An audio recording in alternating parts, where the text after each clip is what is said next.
Guys, magluluto tayo ng ano, lomi. Lutong kwan ito guys, lutong gimbanyan, may siya. Yan, nilagyan natin ng seafood o mixed seafood. And nalagyan natin ng maraming itlog ng pugo. Yan o, nagima sa atin guys. Ha? Yan o. Pulutin Diyos. Gima sa ito guys, so bumili ako ng mixed frozen vegetables. Yan o, halo-halo. Lalagay ko natin sa lomi natin.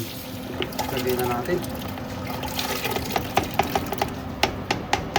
Yung lagyan natin itong itlog para maluto.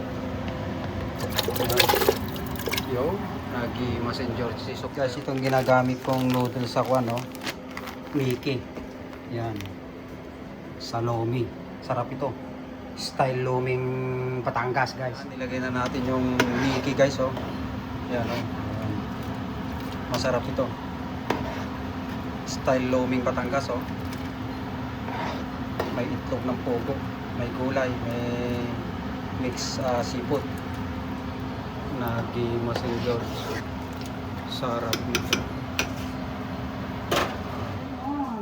Ito yung ginagamit ko guys, crabbing corn. Nila na Dito sa may lomi, oh. Ayan, kumukulo na, nagima St. George.